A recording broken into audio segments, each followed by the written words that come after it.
Mesdames et messieurs, bonjour. Nous sommes samedi 26 avril 2025. Nous venons avec la deuxième analyse de Simon Kazungu. La première s'est passée le samedi. Nous avons eu beaucoup de gens qui nous ont remerciés pour cette vidéo. Nous voulons remercier tous ceux-là qui ont liké, qui ont aimé la vidéo de la fois passée, que ce soit en swahili, que ce soit en français. Mesdames et messieurs, nous allons commencer par la première analyse qui est une bonne nouvelle pour la République démocratique du Congo. Vous savez, parler de la République démocratique du Congo aujourd'hui, c'est aussi parler de la paix. Parce que notre pays est en train de connaître la guerre, une guerre qui vient de durer au moins 30 ans. Et nous voulons remercier le Seigneur, nous voulons remercier tous ceux-là qui sont en train de se battre. En premier lieu, le chef de l'État et tous les autres présidents d'autres pays, les États-Unis, les Togolais, les Kenyans, les Angolais, et tous ceux-là qui se donnent corps et âme pour que notre République puisse avoir la paix. L'événement, c'est le communiqué conjoint qui a été signé par le M23 et aussi par la République démocratique du Congo. Quelque chose qui était comme un rêve, parce que c'était presque impossible, avec beaucoup d'exagération. Beaucoup de gens, d'internautes parlent de « je ne peux jamais négocier avec les pantins, je ne peux jamais faire ceci ». On veut nous faire retourner en arrière, mais ce qui est très important, c'est la signature de ces communiqués conjoints qui a été fait à Doha. Ça a été une première lueur d'espoir. Vient s'ajouter maintenant, à part Doha, la signature hier de ce que nous appelons l'acte d'engagement pour la paix, signé hier à Washington entre notre ministre des Affaires étrangères, Madame Thérèse Kayikwamba Wagner, et le ministre des Affaires étrangères rwandais que nous appelons Olivier Nduhungirehe. Cet acte d'engagement a été signé hier à Washington et c'est ce qui a fait l'étonnement de tout le monde. Vous savez, mesdames et messieurs, que la RDC est devenue un pays d'enjeu mondial. Enjeu mondial, pourquoi? Parce que quand on parle de la République démocratique du Congo, ce n'est pas seulement que c'est son peuple qui doit décider de ce pays. Quand on parle de la République démocratique du Congo, ce n'est pas seulement que ce sont ses dirigeants qui doivent décider ou parler en 100% de ce pays. On le sent bien que en 1885, quand bien même on a fait le partage de l'Afrique, il y a des livres qui nous montrent effectivement que la République démocratique du Congo était une terre qui a été donnée à une personnalité, le roi Léopold II, et c'était une zone de libre-échange. Tout le monde voulait venir exploiter, explorer, et la question que nous devons nous poser aujourd'hui, est-ce que notre pays veut revenir à ces grands marchés mondiaux, surtout avec le minerai stratégique que nous avons dans notre sous-sol, qui nous fait la guerre, qui font que nous ayons la guerre chaque jour, qui font que nous ayons des problèmes chaque jour. Entrons un peu en détail avec ce qui s'est passé hier à Washington, D.C., avec la signature de Madame la ministre des Affaires étrangères, Kayikwamba, et Rubio, le secrétaire d'État américain, qui a été là comme co-signateur, et le ministre des Affaires étrangères rwandais. Qu'est-ce qui se passe? Nous sentons que nous avons une diplomatie qui agit réellement à travers notre République, à travers cette dame. Nous voulons, à travers ce message, à travers cette analyse, remercier toutes les femmes congolaises pour le travail qui a été fait par cette dame, Thérèse Kayikwamba. Nous voulons dire les mamans oye, mamans congolaises oye, Bozali Kolo, même si ce n'est plus mars, mais nous continuons à vous applaudir par la dame Kayikwamba Wagner, de ce qu'elle a fait et de ce qu'elle est en train de faire. On a vu une dame battante, une dame qui est en train de parler anglais, français, allemand, toutes les langues du monde pour que nous puissions avoir la paix. Elle a dit quelque chose de très important et que je vais vous lire. Aujourd'hui ne marque pas une fin, mais un commencement vers la paix.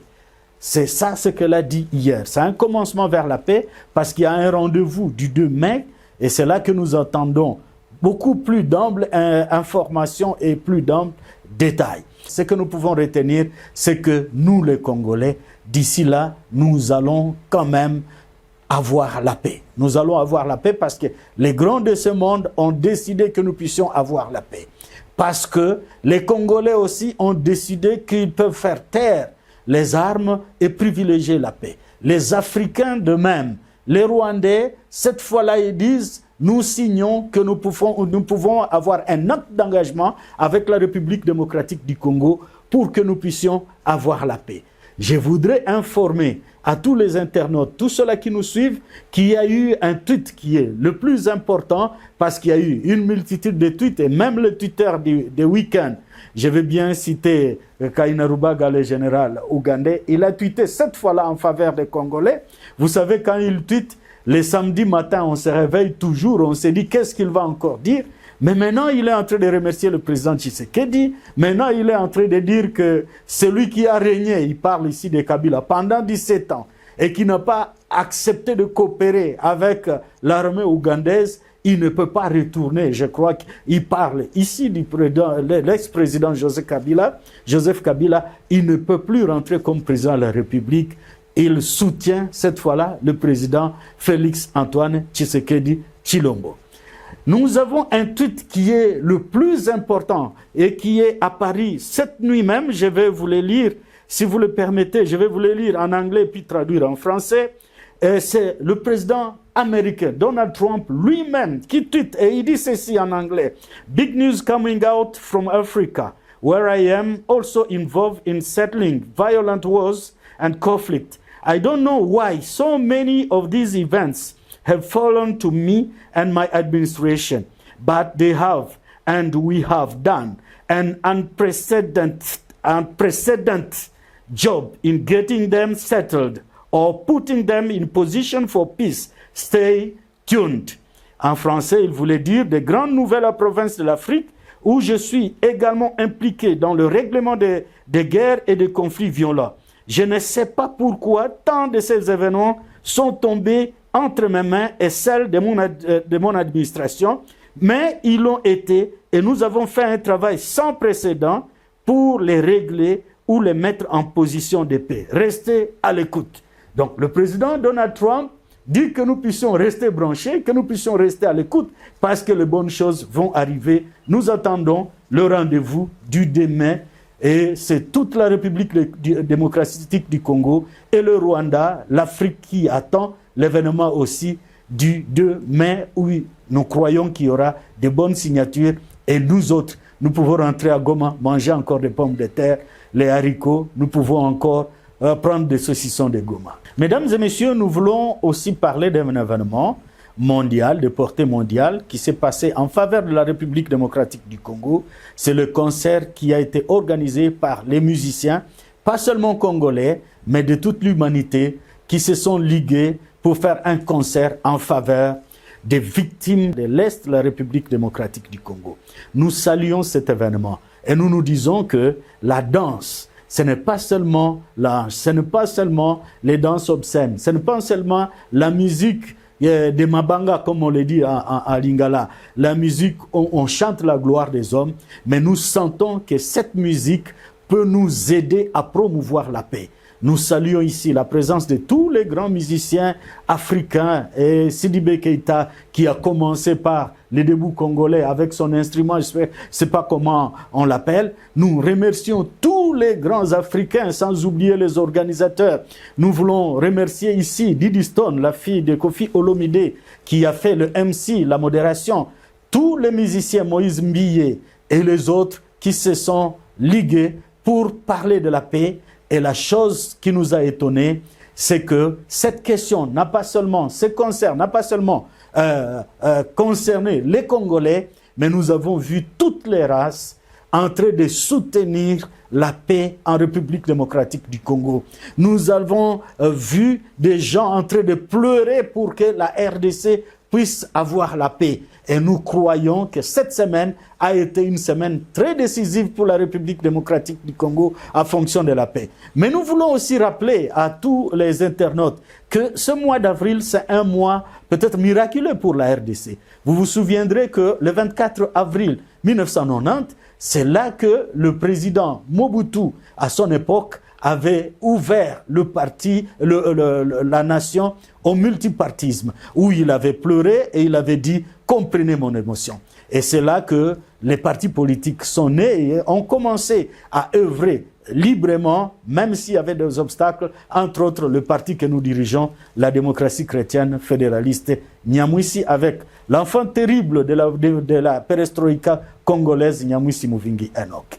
Nous voulons parler aussi de l'état des lieux de ce qu'on appelle BAC sur la rivière Semuliki, la route Karuruma en province du Nord Kivu, territoire de Béni. Il y a un état des lieux qui a été effectué par les chefs de poste fluvial et lacustre de Kiavinyonge, un certain monsieur Benoît. Et celui-ci était en train d'écrire au gouverneur de province pour montrer l'état des lieux de ce bac-là qui traverse la rivière Semuliki et sur la route Kasindi Butembo en passant par Karuruma. Et ce monsieur a donné un état des lieux qui nous fait peur. Cet état des lieux dit qu'il n'y a pas d'entretien et ces gens qui sont propriétaires et qui manipulent ce bac-là, ils encaissent beaucoup d'argent, ils ne payent jamais des taxes au niveau de l'État. Et nous avons fait des recherches, nous-mêmes nous sommes passés par là beaucoup de fois, c'est un bac qui nous aide, nous tous, parce que c'est un raccourci qui passe de Kasindi à Butembo, c'est à peu près 66 km, au lieu de faire plus de 100 km si on passe par Béni. Mais le maintenir dans cet état où ça devient dangereux, et c'est très mauvais parce que nous risquons d'avoir des pertes de vie comme ce que nous sommes en train d'observer à travers notre pays, dans la province de l'Équateur. Vous avez appris, mesdames et messieurs, qu'il y a eu un bateau qui a pris feu en Équateur les semaines passées. Vous avez appris qu'il y a un bateau qui a coulé les semaines passées en Équateur. Vous avez appris aussi cet événement malheureux qui est apparu sur le fleuve Congo dans la traversée Kinshasa-Brazzaville, une traversée sous les yeux des deux pays, sous les yeux de toutes les autorités des deux capitales. On se demande comment on peut avoir des tragédies aussi ridicules comme ce qui s'est passé sur le fleuve Congo, où il y a eu décès d'à peu près 5 personnes avec des dégâts collatéraux. Nous voulons aussi parler, à part ces dégâts, nous voulons parler de la gestion des radeaux.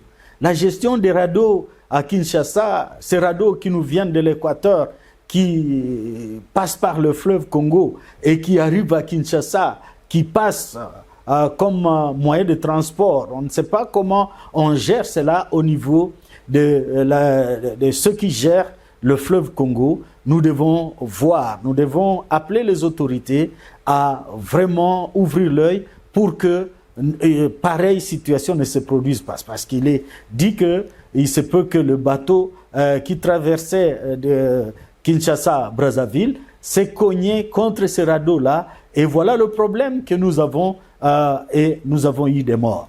Donc, si nous revenons au Nord Kivu, nous voulons appeler le général, le gouverneur de province, le général Eva Somo, à prendre des précautions, des mesures. J'ai traversé avec ce bac-là, je n'ai jamais porté de gilet de sauvetage. Il est temps qu'on puisse approvisionner d'abord des gilets de sauvetage.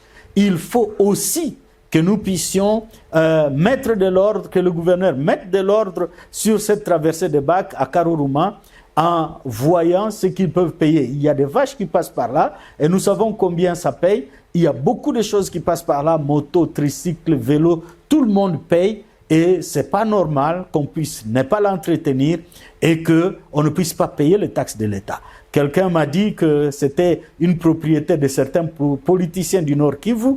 Nous disons que c'est pas mal s'ils peuvent faire leur commerce, si leurs femmes peuvent faire du commerce ou leurs familiers peuvent faire du commerce en respectant l'État congolais, en respectant les normes fluviales, en respectant tout ce qui est comme norme pour ne pas être un jour surpris avec des morts, surtout que les fleuves, les lacs et les rivières sont en train de nous créer des surprises en République démocratique du Congo. La grande information, c'est l'enterrement du pape Francesco. Il va être enterré aujourd'hui. Cette cérémonie a commencé tôt ce matin. Et il va être enterré. Et il y a beaucoup de présidents de la République qui sont arrivés là-bas. Entre autres, le président Tshisekedi en Afrique. Il y a le président Donald Trump, Zelensky et tous les autres. Nous présentons nos condoléances à toute la communauté catholique du monde, tous ceux-là qui nous suivent. Mesdames et messieurs, pour aujourd'hui, nous avons voulu analyser ces grands événements, ces deux grandes signatures qui ont été faites à Doha le 23 et puis hier, vendredi 25, à Washington DC. C'est ça l'événement. Nous vous remercions pour votre aimable attention. Nous vous croyons nombreux à nous suivre, à liker ou à aimer ces vidéos. Merci beaucoup et ciao.